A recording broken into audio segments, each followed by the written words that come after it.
अपने आप उदाहरण देकर कहते हैं कि कबीरा वैद बुलाइया पकड़ के देखी बाँ, और वैद न वेदन जाने ही मेरा करक ले दे माँ।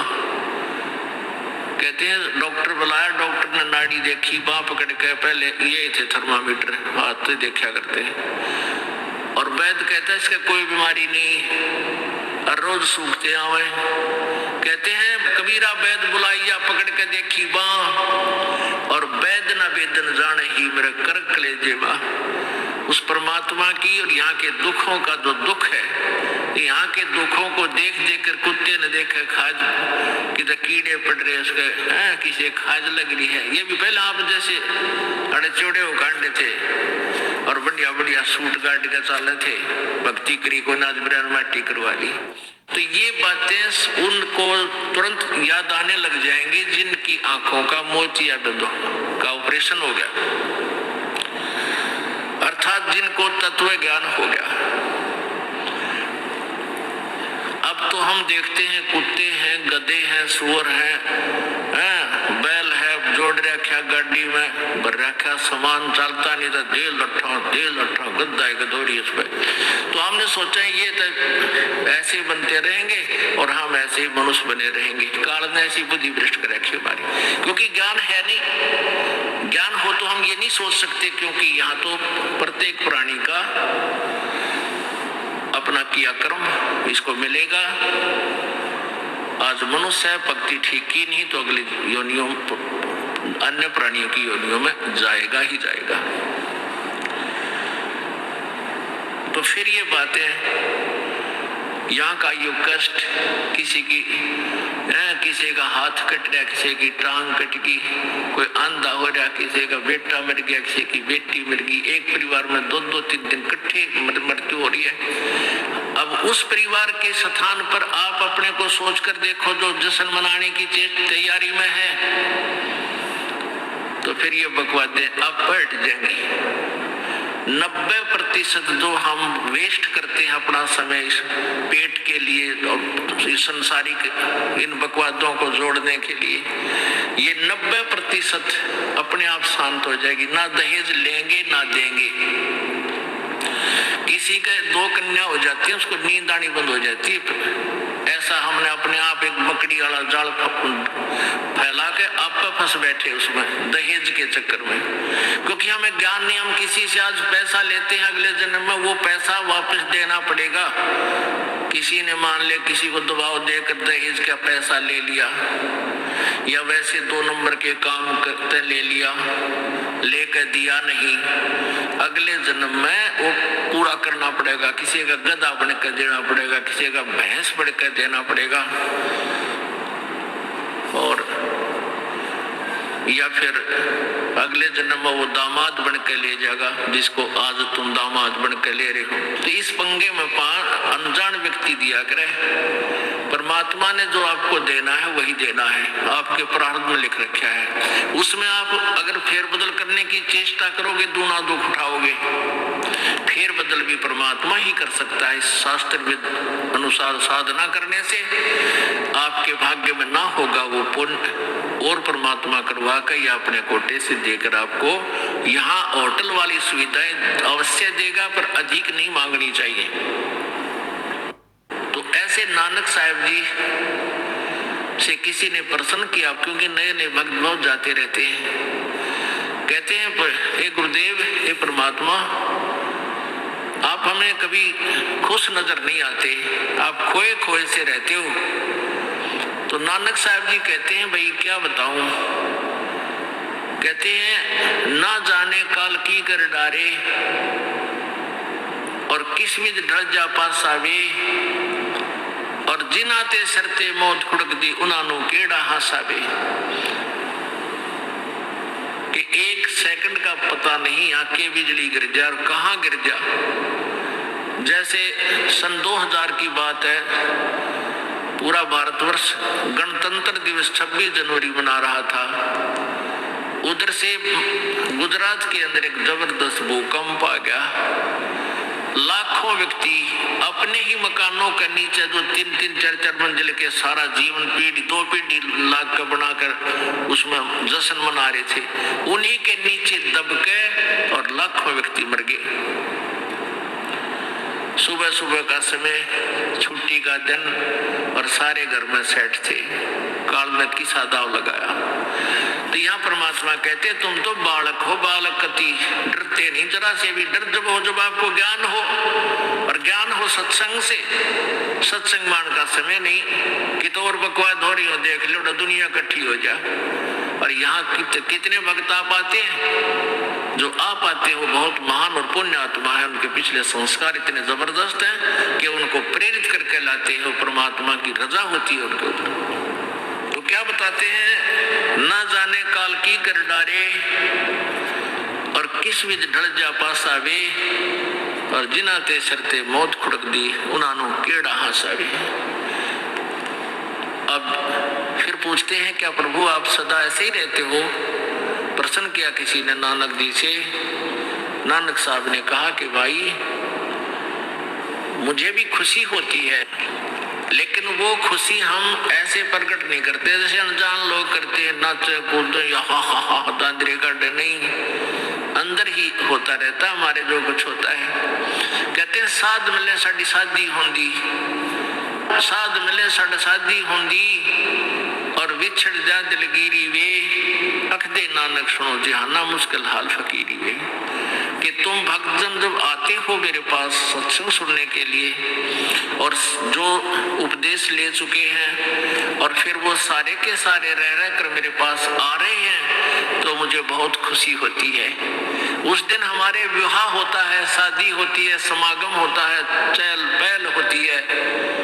और जब तुम चले जाते हो, विछड़ जा दिलगिरी वे, तुम चले जाते हो जब मुझे दुख होता है।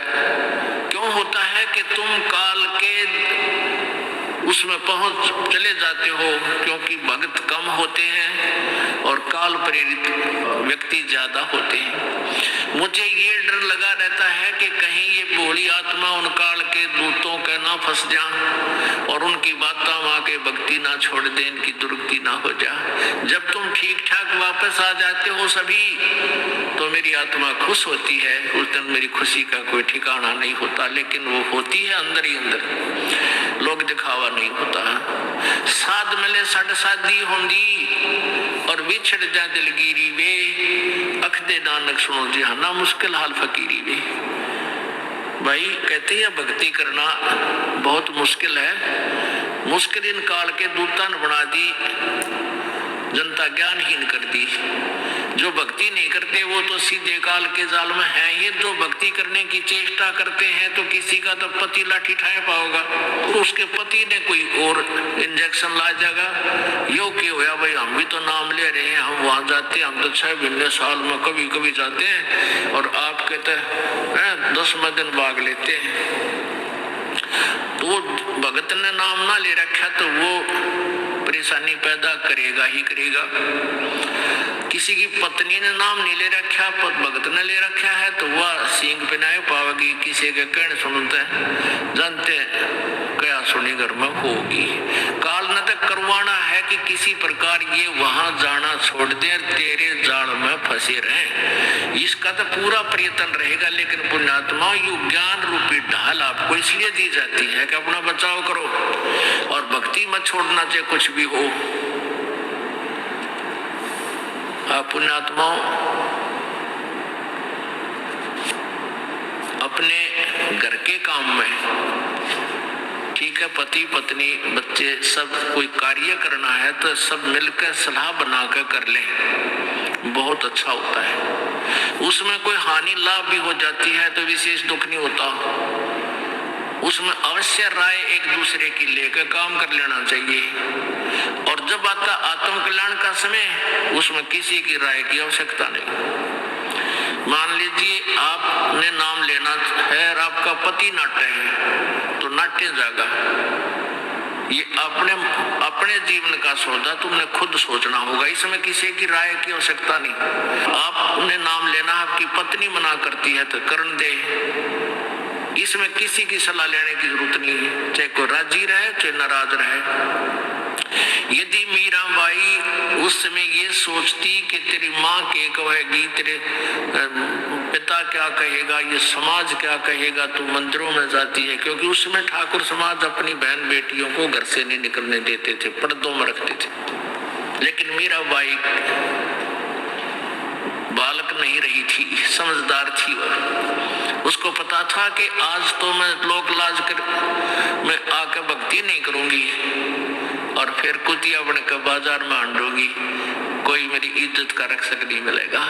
तो ये ज्ञान से ही ऐसी दृढ़ता आती है। संघर्ष किया और सफल हुई, क्योंकि मालिक के नाम पर जो संघर्ष करते हैं, सच्चे दिल से, हृदय से, उनकी परमात्मा मदद किया करता है। ये पिछले इतिहास देख लो, क्या बताते हैं। मात पिता सुत स्त्री आलस बंधु कान, संत दर्शकों जब चले ये अटकावे आण। मात पिता सुत पुत्र को कहते हैं। स्त्री जैसे कोई बालक है 15, 16, 10 वर्ष के, वो माता पिता के अधीन होते हैं। और बच्चे का समझ मांगी और माता पिता मना करते हैं तो उनके अधीन है वो। और बच्चे जवान हो गए, बूढ़ा बुढ़िया अगर समझ मांगी, फिर वो बालक बाधा करेंगे, वो रोकते टोकते हैं, तीसरा दिन चल पड़ते हो, किराया कितने डावा फलाना है, यानी कुछ न कुछ बाधा कर सकते हैं। किसी का पति बाधा कर सकता है, किसी की पत्नी बाधा कर सकती है। जब भक्ति की तरफ अग्रसर होता है या सत्संग में आने की तैयारी करता है। या फिर आलस बंधु कान, आलस माने आप ढीले गोडे छोड़ दे, फिर देखांगे का नहीं जाता, सर्दी घनी है, गर्मी घनी है। और या बंधु कान, लोक लाज, इनके कारण ये है भक्ति में बाधक। अब क्या बताते हैं परमात्मा। मात पिता सुत स्त्री आलस बंधु कान, संत दर्शकों जब चले ये अटकावे आण। इनका अटकाया अटके नहीं, और संत दर्शकों जाए कहे कबीर सो संत है आवागमन नसावे। इनका अटकाया अटके नहीं, और संत दर्शकों जाए यानी सत्संग में अवश्य जावे, कहे कबीर सो संत है आवागमन नसाए, उसका कल्याण को। आज मीराबाई जी का कितनी श्रद्धा और आदर के साथ नाम लिया जाता है। और यदि वो उसी तरह की क्रियाएं करती जो उस समय की बहन बेटियां लोग लाज में फंसका अपना जीवन बर्बाद करगी, आज वो कुतिया बनी अंडे। परमात्मा कहते नकबे सर नकबे बनी वो पैर थी हार हमेल, और सुंदरी से वह कुतिया बनी सुन साहिब के खेल। बीबी पड़दा रहे थी, डोडी लगे थी बार, अब गातु गाड़े फिरती है बड़ कुतिया बाजार। वो पर्दे की सुंदरी सुनो संदेशा मोर, इब गातु गाड़े फिरती है वो करे सराय शोर। अब जो डोडी पर्दे जिनका लग गया करते, पर्दे में रहा करती थी, जो अपने आप को उच्च घरों की बेटियां बहू कहा करती थी, उनका सत्संग की छीट लगी नहीं, करते बाहर निकली नहीं, पूरा जन्म की पुण्यात्मा थी। उनको कोई रानी बन गई, कोई महारानी बन गई, कोई अच्छे घर में जन्म, इस मायाधारी मस्करिया का जन्म हो गया। और वो भगवान से दूर रहने के कारण फिर अगले जन्म में कुतिया की योनि पाती है। तब तो पर्दों में रहती थी, उंगली भी ना दिखण देती, किसी बाहर कहीं हमारी बेइज्जती ना हो जा, मेरी पत्नी जो है सत्संग में चलेगी तो इज्जत का नाश हो जाएगा। और वह इज्जत फिर गाड़ी अंडा है कुतिया बनकर। कहते नकबे सर नकबा बनी पैर थी हार हमेल, 1-1 लाख के गहने पैरा करती, आज वो सुंदरी से कुतिया बनी, देख साहिब के खेल। तो पुण्यात्मा ये इन बातों से डर लगना चाहिए। इन बातों से डर लगने लगेगा, मालिक में रुचि बनेगी और भजन करने को दिल करेगा। और ये लोग दिखावा जो ड्रामा है, नाचा कूदी, ये बकवाद मन में आवे को नहीं, ये कहने की आवश्यकता नहीं पड़े। दास ने कैसा मत करियो, हाँ कहना पड़ता है एक बार बालक को, कुछ दिनों के बाद फिर आपकी रुचि ना बढ़े। इतना इस दास को विश्वास हो गया है कि परमात्मा के बच्चे भगवान को पहचानने लगे, क्योंकि अब शिक्षित समाज है। आपको नाम दिया जाता है, नाम देने से पहले सब नियमों से परिचित कराया जाता है। और हमने ये पुस्तक बनाई है भक्ति सौदागर को संदेश। इसके प्रथम अध्याय में ही हमने नियमों का पूरा विस्तार से विवरण दिया है कि कोई भी पुण्यात्मा इस आश्रम की तरफ आएगा तो पहले तैयार होकर आवे। पहले क्या होता था कि भक्तजन समझाते थे, नाम ले लो तुम्हारा कल्याण हो जाएगा, बड़े सुख होते हैं। यहाँ आ जाते थे उपदेश लेने, और यहाँ आकर के आप उनको लिस्ट दिखाते थे, ये नियम निभाने हैं, तो बात जाते थे नहीं हमारा भी ये नियम नहीं नंबर, क्योंकि वो उल्टे रंग में रंगे हुए वो सारे। तो अब उनको पहले ये लिख कर दे दिया कि तुम तैयार होकर आ जाना, तुम्हारा मन मानने तो आना, क्योंकि कल्याण होगा इस मर्यादा में रहने से। तो अब ये दास देख रहा है कि अब कितना डर लगता है बहन बेटी भाइयों को, बच्चों को। अब वो कहीं, क्योंकि समाज हमारा जो है वो सारा का सारा समाज काल प्रेरित है, उन्हीं क्रियाओं को कर रहा है जो ना करने वाली होती है। और हमारा भक्त एक घर में एक व्यक्ति ने नाम ले लिया और 5-6 व्यक्ति वो सारे शास्त्र विरुद्ध साधक हैं, तो उनके साथ संघर्ष बनता है बेचारे का जा करके। फिर भी वो इतना दृढ़ है, डरता है, आकर पूछता है जी मेरे पे ऐसी गलती होगी, मेरा नाम तो खंडनीय हो गया, आगे से नहीं करूंगा। तो कहने का भाव ये है कि पहचानने लग गए तुम परमात्मा को और संघर्ष करना सीख गए, आप सफल होगे, देख लेना एक दिन। ये नाखून पालिश लगाते हैं, ओठों पर इसी बूंदी शक्ल बना लेते हैं, लाल वो लगाकर लिपस्टिक, इतना बेहुदी शक्ल बन जाती है। कहते हैं अभी ऐसी मर्यादा बन गई, बहन बेटियां कहते हैं कि हम ऑफिस में जाते हैं तो ये लिपस्टिक वगैरह नहीं लगाते, नेल पेंट नहीं लगाते, तो क्या कहते हैं उस दूसरे कि तुम्हारे घर में कोई मर गया क्या? अरे थारा गजब है, ये बकवाद करने तो सारे जी जाओगे तुम, अकल खत्म होगी। यानी एक मर्यादा बन गई, जो ऐसे उल्टे काम ना करे उसने हे समझ लागे। निरंजन धन तेरा दरबार जहाँ तनिक नहीं न्याय विचार, सारे उल्टे काम मरा जी रहे। लेकिन हमारी बेटियां अब संघर्ष करती है कि हाँ उनको ज्ञान हो गया, वो तो बालक है, कुछ भी कह सकती है।